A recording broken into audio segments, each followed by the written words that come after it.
नमस्कार, हमारे खास शो साइबर फ्रॉड में आप सभी का स्वागत है। मैं हूं नीलू। तो सबके साथ ऐसी बहुत सारी बातें हो रही हैं कि कोई आपको फोन कॉल आया या फिर कोई मेल आया या मैसेज आया जिसमें आपसे आपके खाते की जानकारी मांगी जाती है, आपके क्रेडिट कार्ड का डिटेल मांगा जाता है और जिनको कोई जानकारी नहीं होती वो इन चालबाजों के शिकार हो जाते हैं।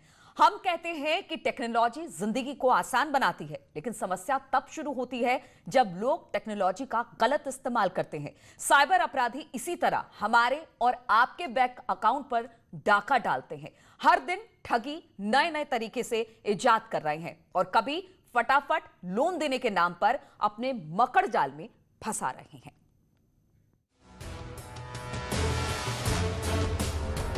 जब से कंप्यूटर और मोबाइल क्रांति आई है, साइबर क्राइम भी काफी बढ़ गया है। साइबर क्रिमिनल्स ने लोगों से ऑनलाइन फ्रॉड के ऐसे तरीके इजाद कर रखे हैं कि सुनकर हैरानी होती है। कभी वो खुद को किसी बैंक का स्टाफ बताकर अकाउंट डिटेल मांगते हैं, तो कभी ओटीपी, कभी डेबिट या क्रेडिट कार्ड एक्सपायर्ड होने की बात कहकर लोगों की आंखों में धूल झोंकते हैं। और इस समस्याओं से निपटने के लिए लोग ये ऑनलाइन इंस्टेंट जो लोन्स होते हैं उनको लेने का प्रयास करते हैं और इस प्रकार के मोबाइल ऐप्स द्वारा अधिकांश तौर पर लोग उनके टर्म्स एंड कंडीशंस नहीं पढ़ते, प्राइवेसी पॉलिसी नहीं पढ़ते और बाद में उन्हें पता चलता है कि वो एक भंवर में फंस गए हैं। क्यों? क्योंकि ये वो स्पेस है जहां पूरी तरीके से रेगुलेशन अभी हुआ नहीं है। केंद्रीय सरकार कोई विशेष प्रकार के कानून लेकर नहीं आई है जो इस तरह के ऑनलाइन इंस्टेंट लोन ऐप्स का रेगुलेशन कर सके। आरबीआई ने भी इस दिशा में कोई बहुत खासा कदम नहीं उठाया है। साइबर क्रिमिनल काफी शातिर होते हैं। लोगों को अपना शिकार बनाने के लिए वो तरह तरह के हथकंडे अपनाते हैं। ऐसा ही एक तरीका है 5 मिनट में लोन। इस चक्कर में नैनीताल के जितेंद्र कुमार 2 लाख की ठगी का शिकार हुए हैं। ऐप के जरिए साइबर ठगों के जाल में फंसे जितेंद्र ने 5,000 का लोन लिया। बाद में ठगों ने इस कदर सोशल मीडिया में बदनाम करने का डर दिखाया कि उनको घर का सोना बेचकर लोन को चुकाना पड़ रहा है। अब इधर उधर से पैसा लेके, फंड का पैसा लेके, यहाँ तक कि अपने परिवार का जेवर तक गिरवी रख के मैंने इनको वो करा है। लेकिन आज इन्होंने मेरी फ़ोटो सारी वायरल कर दी है और मेरे नाम का ग्रुप बना दिया है कि जितेंद्र कुमार फ्रॉड है या चोर है। ऐसा मेरे को माइंडली टॉर्चर कर रहे हैं। रोजाना कोई न कोई इन ठगों के चक्कर में फंस रहा है, लेकिन इन लोगों को पुलिस से भी मदद नहीं मिल पाती है।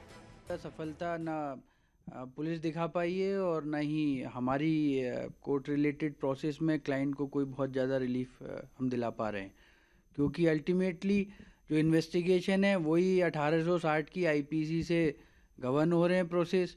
एक आईटी एक्ट की कुछ धाराएं बढ़ाने से और केवल वही कम्बरसम प्रोसेस यूज़ करने से कोई बहुत ज़्यादा स्मार्टनेस इन्वेस्टिगेटिंग एजेंसी में नहीं आ जाती। यही वजह है कि लोन के मकड़जाल में फंसकर लोग अपनी जमा पूंजी और जान गंवा रहे हैं, लेकिन इनके दुख दर्द को समझने वाला कोई नहीं है।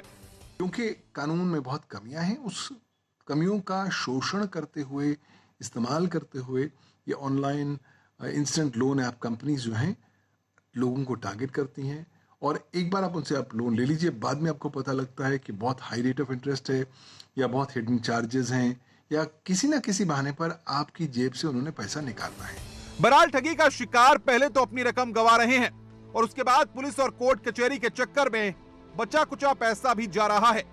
ऐसे में अगर इन ठगों से बचना है तो जागरूक रहना ही सबसे बड़ा बचाव है। तो सावधान रहिए, वरना आप भी ठगी के शिकार हो सकते हैं। Bureau report, news 18। तो साइबर क्राइम के साइड इफेक्ट हमने आपको दिखाए, एक आध दो केसेस भी हमने आपको दिखाए। तो साइबर क्राइम से आप कैसे बच सकते हैं और अगर आप साइबर क्राइम ठगी का शिकार हुए हैं तो फिर इसके बाद आपको क्या करना है, इसी पर बातचीत करने के लिए हमारे साथ पवन दुग्गल साइबर एक्सपर्ट इस वक्त जुट गए हैं, जबकि Nitin Tiwari additional CP cyber crime भी हमारे साथ हैं। पहले पवन जी के पास ही चलते हैं। पवन जी, ये तो अब आम बात हो गई है, साइबर क्राइम से 100 में से 10 लोग कहे जा सकते हैं कि रोजाना इसके ठगी का शिकार हो रहे हैं। आखिर ये किस तरह से अपना जाल फैलाते हैं कि लोग इसमें फंस जा रहे हैं? देखिए, पहली बात तो अब साइबर क्राइम का स्वर्णिम युग, गोल्डन एज प्रारंभ हो चुका है। तो हमें बिल्कुल भी हैरान नहीं होना चाहिए जब लोग साइबर क्राइम के शिकार होते हैं। सवाल ये नहीं है कि आप साइबर क्राइम के शिकार होंगे या नहीं होंगे, सवाल ये है कि आप कब होंगे। तो इस संदर्भ में मुझे लगता है आपको मानसिक तौर पर तैयार होना पड़ेगा, क्योंकि आज साइबर क्रिमिनल्स खास तौर पर आपको चीटिंग के लिए टारगेट करते हैं, आपकी जेब से पैसा निकालने का प्रयास करते हैं। और आजकल तो नंबर 1 जो साइबर क्राइम हम देख रहे हैं वो फिशिंग अटैक्स हैं, यानी कि कहीं ना कहीं आपको ऐसी मैसेज भेजेंगे जिसके माध्यम से आपको लगेगा ये मैसेज कुछ विश्वसनीय सूत्र से आ रखा है, आपको लिंक क्लिक करने का निवेदन दिया जाएगा, आप लिंक क्लिक करेंगे और आपके खातों से पैसा निकल जाएगा, या आप कोई अटैचमेंट खोलेंगे तब पैसा निकल जाएगा। देखिए, आज सारी कहानी डेटा और पैसों के ऊपर निर्भर है, और ये साइबर क्रिमिनल्स भी इसी का शोषण कर रहे हैं। उन्हें मालूम है भारत का जो कानूनी प्रकरण है बहुत ज्यादा मजबूत नहीं है साइबर क्राइम्स और खास तौर पर फाइनेंशियल ऑनलाइन फ्रॉड्स को रेगुलेट करने के लिए। हमारे यहाँ कन्विक्शन रेट्स जो हैं 1% से भी नीचे के कन्विक्शन रेट्स हैं। तो इस संदर्भ में मुझे लगता है कि लोगों को इंतजार नहीं करना चाहिए कि चलिए मैं साइबर क्राइम के शिकार बनूंगा तब फिर पुलिस के पास जाऊंगा। वो कहते हैं prevention is better than cure.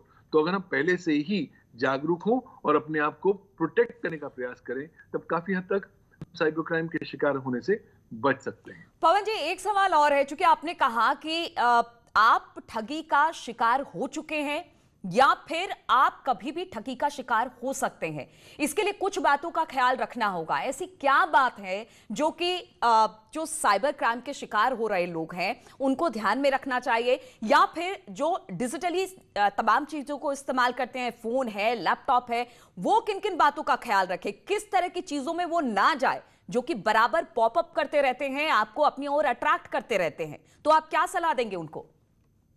मैं कुछ चुनिंदा आदतों को अडॉप्ट करने की सलाह दूंगा उपभोक्ताओं को, यूजर्स को, जब वो अपनी डिजिटल गतिविधियां कर रहे हैं। पहली बात, साइबर सुरक्षा को जीवन जीने की शैली के स्वरूप में अडॉप्ट करें। उम्मीद ना करें कि साइबर सुरक्षा केवल सरकार करेगी, कंपनियां करेंगी, सर्विस प्रोवाइडर्स करेंगे। हम भी उस तमाम सी चेन की कड़ी हैं।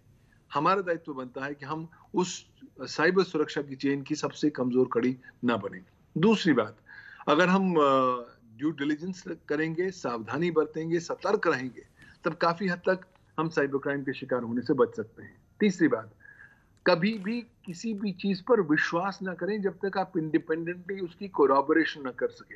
तो कहीं ना कहीं अविश्वास, डिस्ट्रस्ट और मिसट्रस्ट की भावना को आपको अपने मस्तिष्क में कल्टिवेट करना पड़ेगा। क्यों? जब आप मिसट्रस्ट करेंगे और उसके बाद इंडिपेंडेंटली कोरॉबोरेट करेंगे और तब वो जानकारी सही निकली तो आप उस पर रिलाई कर सकते हैं। अपने सिस्टम्स को प्रोटेक्टेड रखें, अच्छा एंटीवायरस प्रोग्राम डाल के रखें, अच्छा फायरवॉल डाल के रखें।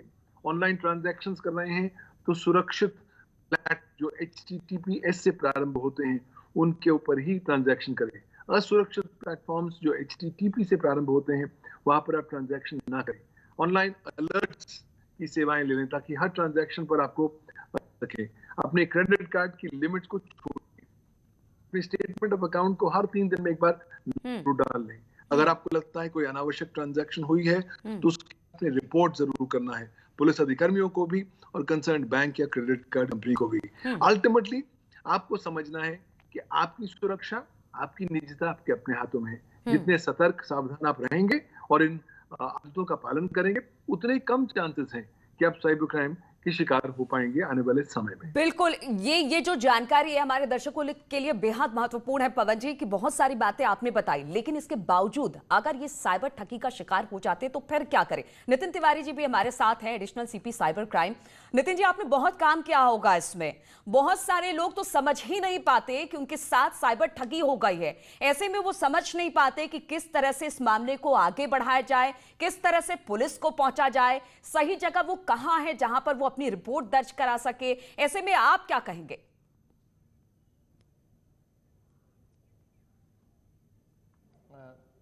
धन्यवाद। आप लोगों का एक बहुत ही इम्पोर्टेंट सेशन में आप लोगों ने मुझे इनवाइट किया है। और जैसे कि मैं आपको बताना चाहूँगा कि साइबर क्राइम में एक दूसरा पॉइंट जो भी आपने मुझसे पूछा है, उसके अलावा भी एक पॉइंट मैं बताना चाहूँगा कि साइबर क्राइम जब भी घटित होता है तब आप अगर गौर से देखें तो एक एलिमेंट ऑफ ट्रस्ट, सबसे पहले जो व्यक्ति जो साइबर क्राइम करने वाला होता है वो एक एलिमेंट ऑफ ट्रस्ट उस व्यक्ति के साथ एस्टैब्लिश करता है, उसके साथ वो ट्रस्ट बनाता है पहले, और उसके बाद साइबर क्राइम वो अपने तरीके से जैसे भी उस व्यक्ति को चलाना चाहता है वो चलाते हुए उसको घटित करता है। तो वो जो एलिमेंट ऑफ ट्रस्ट है वो हमें देखने की बहुत आवश्यकता है। किस तरीके से वो आपसे फ़ोन पे बात कर रहा है, किस तरीके से बात करके, क्या वो बैंक का एजेंट बन के बात कर रहा है या वो कोई और एजेंट बन के बात कर रहा है, वो ट्रस्ट कैसे गेन करता है आपका। और अगर हम जो अवेयरनेस का पार्ट है उस अवेयरनेस में हम इस बात को पहचान लें कि ये जो ट्रस्ट गेन किया है हमारा, ये हमारे लिए मेजर इम्पॉर्टेंट चीज़ है कि ये हम किसी भी व्यक्ति को अपना वो ट्रस्ट जो है वो गेन ना करने दें। और जब तक हम उस व्यक्ति को जानते ना हों तब तक हम उसको अपनी डिटेल्स शेयर ना करें। ये जो बेसिक्स अगर हम फॉलो करें तो हम साइबर क्राइम से हम बच सकते हैं। तो वो जो एलिमेंट ऑफ ट्रस्ट है ये सबसे इम्पॉर्टेंट है साइबर क्राइम को रोकने के लिए, मेरा ये मानना है। अपार्ट फ्रॉम दिस, जैसे कि आपने बताया कि हम क्या क्या तरीके अपना सकते हैं अगर जैसे साइबर क्राइम घटित होता है तो हम कहाँ जा सकते हैं। देखिए, जो मिनिस्ट्री ऑफ होम है उसने भी कई तरह के पोर्टल्स लॉन्च किए हुए हैं, ट्विटर पे भी पोर्टल्स लॉन्च हैं। तो उसके अलावा होम मिनिस्ट्री की जो वेबसाइट है जिस पे भी हम अपने क्राइम जो रिपोर्ट कर सकते हैं, उसके अलावा साइबर सेल्स हैं, हर ज़िले के अंदर साइबर सेल्स बने हुए हैं, वहाँ हम रिपोर्ट कर सकते हैं, हम पुलिस स्टेशंस में रिपोर्ट कर सकते हैं। अब तो EFIRs भी आ चुकी हैं। तो अगर कोई ऐसे ऑफेंसेस हैं जो हम जिसमें हम जो अभियुक्त है, जो अक्यूज़ड है, उसको हम जानते नहीं है, तो हम घर बैठे भी अपनी FIR उसमें लॉन्च कर सकते हैं। तो इस तरह कई पोर्टल्स हैं और समय समय पर इन सभी पोर्टल्स के बारे में लोगों को बताया जाता है कि ऐसे आप अपने क्राइम को रजिस्टर करा सकते हैं। बिल्कुल। नितिन जी, आपसे ये भी जानना चाहेंगे क्योंकि बहुत सारे ऐसे थाने हैं जहां पर साइबर सेल नहीं है, बहुत सारे ऐसे थाने हैं जहां पर वेल इक्विप नहीं है, चीजों को नहीं समझ पाते हैं, लोग यहां से वहां घूमते रहते हैं, ये भी एक दिक्कत है। तो उनके लिए कुछ बताना चाहेंगे आप?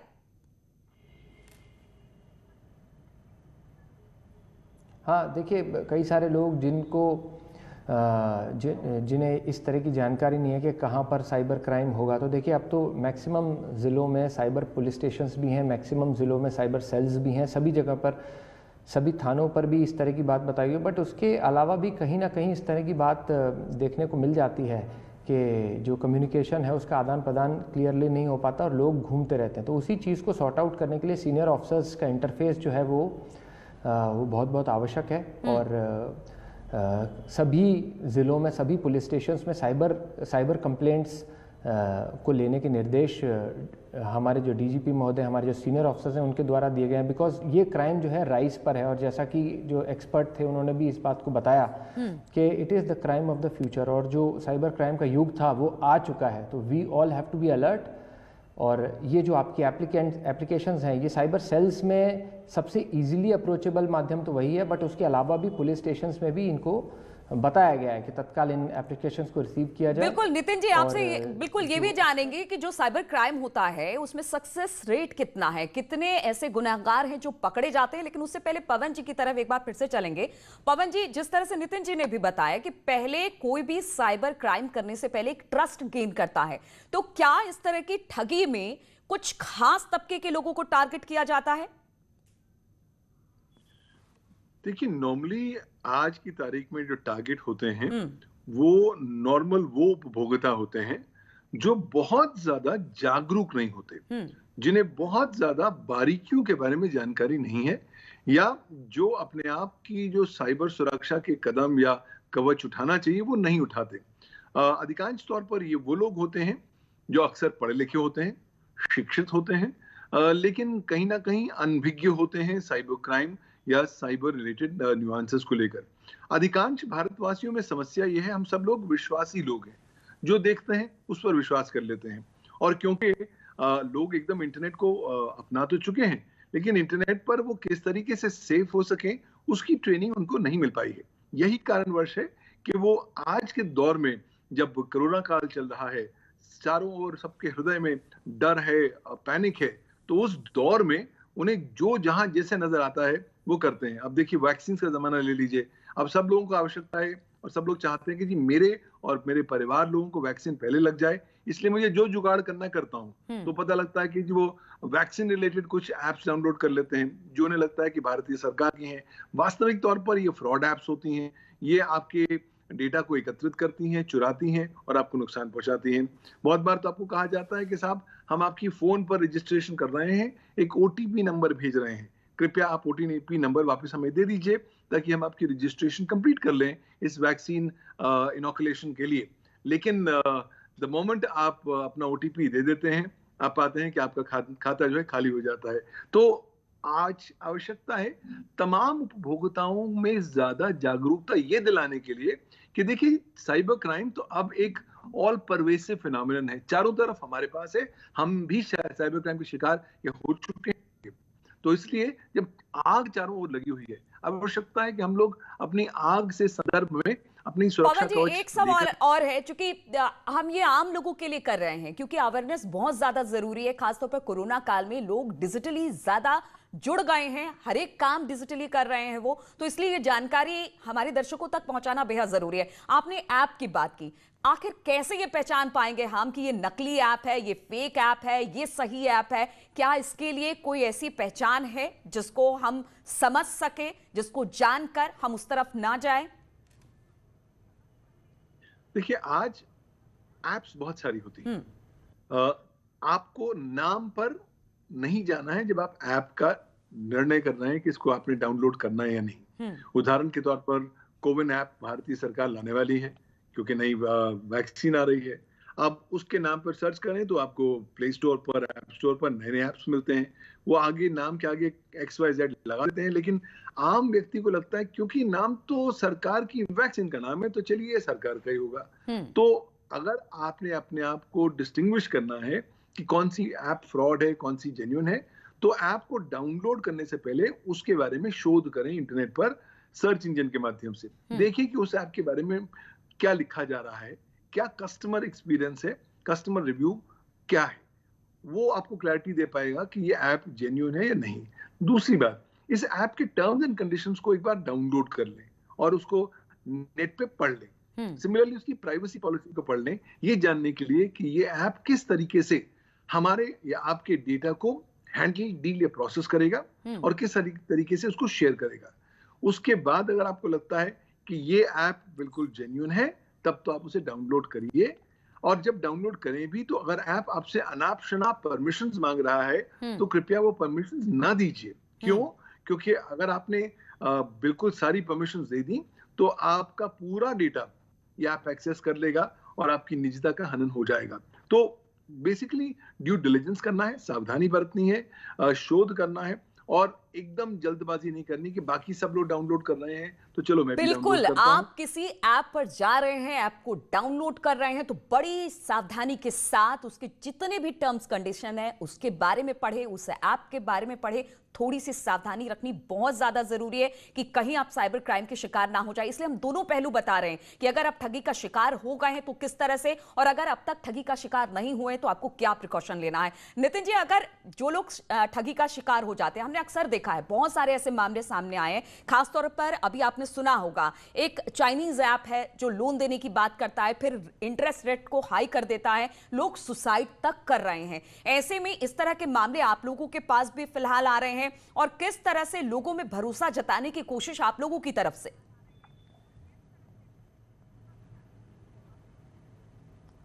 देखिए, ये जो मोडस ऑपरेंडी है इसके बारे में अभी हम लोगों को पता लगा है। फिलहाल इस तरह की मोडस ऑपरेंडी के जो केसेस हैं वो लोकल एरिया में तो देखने को नहीं मिले, लेकिन इस मोडस ऑपरेंडी के बारे में पता लगा है, जो पता लगा है कि कुछ लोग इस तरह के जो लोन्स हैं, जो ऐप्स हैं, वो दे देते हैं। उसके बाद जब वो लोन चुका नहीं पाता है व्यक्ति तो हायर रेट्स पर फिर उसको एक सेकेंडरी लोन लेना पड़ता है, और उसके अलावा जो सभी डेटा की एक्सेसिबिलिटी होती है उस व्यक्ति के, वो भी सामने वाली कंपनी के पास, जो लोन प्रोवाइडिंग कंपनी है उसके पास चली जाती है।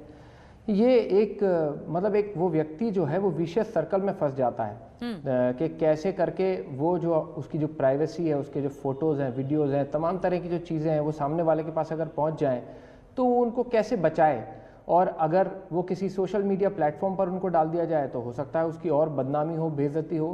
तो ये वो व्यक्ति एक विशेष सर्कल में पहुंचता है। ऐसी परिस्थिति में सबसे पहले तो अवेयरनेस ही एक बहुत बड़ा इंपॉर्टेंट फैक्टर है। और नितिन जी, एक सवाल और, क्या साइबर क्राइम को और मजबूत बनाने की जरूरत है इस वक्त जो मौजूदा कानून है?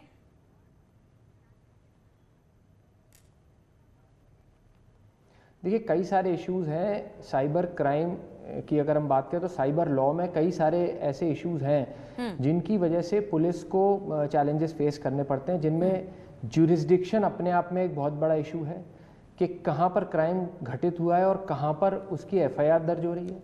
इसके बाद सिर्फ चार्जशीट लगने तक ये मामला जो है ये सॉल्व नहीं होता है। इसके बाद उस केस की ट्रायल प्रोसीडिंग्स एक बहुत बड़ा इशू है। तो मान लीजिए अगर कोई व्यक्ति वो बंगाल में रह के उसने क्राइम कमिट किया और मान लीजिए दिल्ली में वो क्राइम घटित होता है, तो एफआईआर में मान लीजिए पुलिस ने एफआईआर दर्ज भी कर ली और उसके बाद वहां पर जाके क्रिमिनल को पकड़ भी लिया, फिर अगर जब उसको बेल मिल जाएगी उसके बाद उसकी ट्रायल प्रोसीडिंग्स में उस व्यक्ति को बंगाल से हर बार लाना पड़ेगा यहाँ पर। तो ऐसे में यानी कि कानून को भी मजबूत बनाना बेहद जरूरी है साइबर क्राइम को लेकर। और पवन जी भी ने भी जिस तरह से बताया कि किस तरह से आप इस साइबर ठगी का शिकार होने से बच सकते हैं। हमारा ये कार्यक्रम दिखाने का एक ही मकसद था कि जिस तरह से साइबर क्राइम लगातार बढ़ता जा रहा है वो आपको कहीं ना कहीं उससे बचना है, और अगर इसके शिकार हो गए हैं तो उसके बाद आप क्या करें। आप दोनों मेहमानों का बहुत बहुत शुक्रिया हमारे साथ जुड़ने के लिए। तो हमारी खास पेशकश में फिलहाल इतना ही, रुकेंगे छोटे से ब्रेक के लिए। ब्रेक के बाद भी खबरों का सिलसिला लगातार जारी है।